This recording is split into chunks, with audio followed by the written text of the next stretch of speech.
Okay, second video, back to back here. The other thing I wanted to mention was, I've also talked about, and again, I don't know if it's one in my, I think it is a video that I have up, I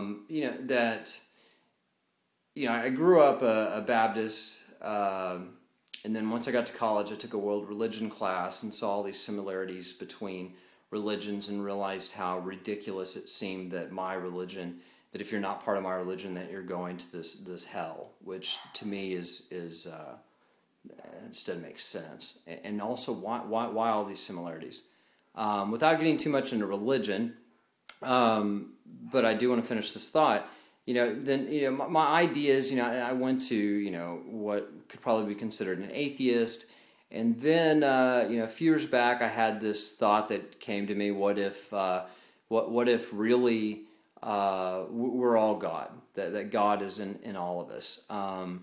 And then this kind of tied in with with a conversation I had with one of my friends that's religious. That what if this whole thing that God things happen for a reason, that God brings people into our lives and stuff. Well, what if this is actually a power that we have, that we bring people into our lives, kind of like when magnets get close enough to each other that they will pull together. What if and it gets tied into this this collective unconscious idea that I've also talked about, which when talking to my religious friend said, well, what if that is in fact the Holy Spirit? What I'm referring to, this whole awakening that I've been having, is due to this Holy Spirit, as one way of labeling it. And so interestingly enough, I had searched that. I'd Googled Holy Spirit and collective unconscious and found lots of writings that actually reflected the same or similar thing that I'm saying. This whole thing about me searching for one truth, in the stuff that I've come across, like looking in forums on, say, I don't remember if it was the Denver International Airport or whatever, but there was a comment by somebody that said, read this book. This book was really helpful for me. And I go and look, and the name of the book, if I'm not mistaken, is either The Truth, One Truth, something like that. And it's talking about finding, the guy wrote two versions. One was tied in religious thoughts. Another one was a non-religious version of it. I think one was a couple hundred pages. The religious one was like 400 or 500 pages. But what was incredible was he was talking about a lot of the stuff that I'm talking about these ideas just coming to him. He was also talking about putting our mind out of, like, getting our mind less involved in what we do. And that way we're tapping more into the spiritual oneness that we have, this Holy Spirit, this idea that I've been thinking of, this zero space, this it's an existence of nothing and everything all at the same time. I think zero space is a good way of looking at it. It talked about, I read some stuff about dark matter might actually, be this thing that we're talking about, this gravitational pull, this pull we feel towards things and each other, and that we can tap into. Now I'm totally rambling, but I have a feeling that there's going to be a few people that this makes sense to, and you can listen to this as many times as you want. Or I guess watch it. I guess where I was going with that is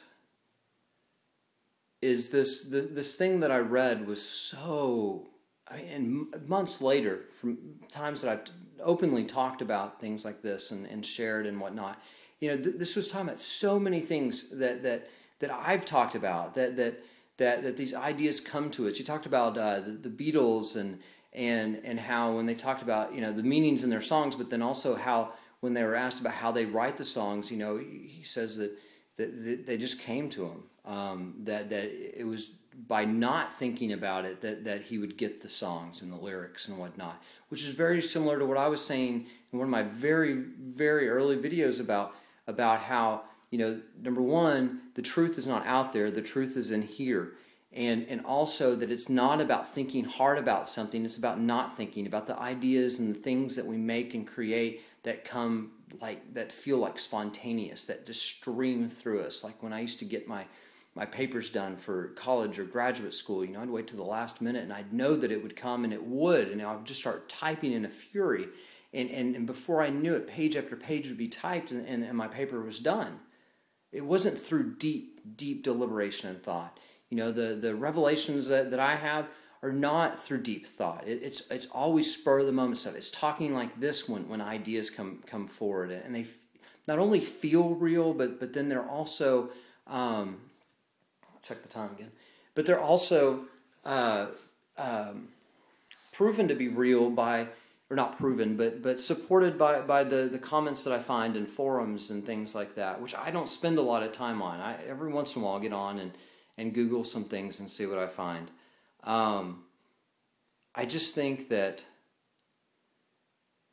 number one, that's just so bizarre to find that book. There are some things, his ideas that didn't really jive with with the way I see things or am seeing things currently. But I think that makes sense though, because we get this pure truth that comes in, and then what happens is our mind, even like this guy is trying to leave his mind out of things, consciously leaving his mind out, which in fact is contradicts itself if you're consciously leaving out your conscious mind.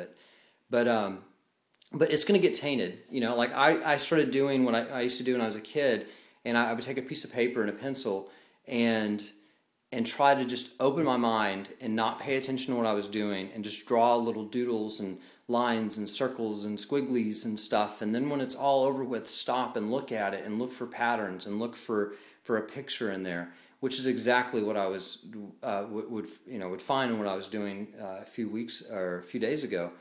And probably a couple days before I saw this documentary on the Druids, and interestingly enough, they had these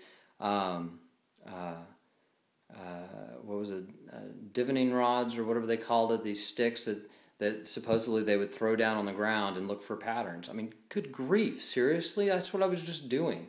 Something similar to that. I wasn't throwing sticks down, but I mean, good grief, I find patterns everywhere. I got tile in the bathroom that I've seen Thomas Jefferson. I've seen that. Do they talk to me? No, they don't talk to me. But I can find patterns in all kinds of things. Now, have any of those specifically led to less than 3 minutes? Have any of those specifically led to any sort of prophecies or anything like that? No, I'm not claiming that. I'm not claiming that they've necessarily helped me in any sort of way. If I hold on to them, will they prove to help me in the future? I guess it's possible. Only time will tell, right? If I still have the drawings from when I was a kid, boy, that'd be something. Excuse me. So, anyway, my whole point was that, this idea of this truth and this not thinking hard about things and leaving the mind kind of out of matters, matters over mind, maybe, I don't know. I just think that there's some importance into that, and so I just wanted to encourage y'all to do the same thing and try that out. Even try the drawing thing out. I could probably show y'all the drawings sometime or put them up on the webpage. But either way, I think I'm less than 2 minutes right now, and I don't want to max all these videos out at 10 minutes anyway. So I'll go ahead and end it there. Send me emails. enotruth@gmail.com is probably the best one. It's the one that comes to me immediately. Or you've got eno@enotruth.com, which I'll try to get that one set up to where it comes to me automatically. But really, enotruth@gmail.com is probably the best one right now. I'm looking at trying to figure out a way to set up on my website a way for people to be able to leave comments and stuff. So if any of y'all have any suggestions on a low-cost or free method of doing that's fairly simple for me to figure out, please let me know. And because I'd love to be able to do that. I do not want a system where people are forced to register or give their names or anything like that. This one website I found I really liked because you could tie it into your Gmail account, I guess, if you wanted to, but you could also post anonymously, or you could just provide whatever name you wanted, and even your own links or websites if you wanted to. So less than 30 seconds, I maxed it out. Sorry about that. But anyway, if anyone has any ideas on that, please let me know, because I'd love to be able to have people just openly leave comments and share, and have basically a forum on enotruth.com. But either way, let me know. Take it easy. Talk to y'all later. Bye.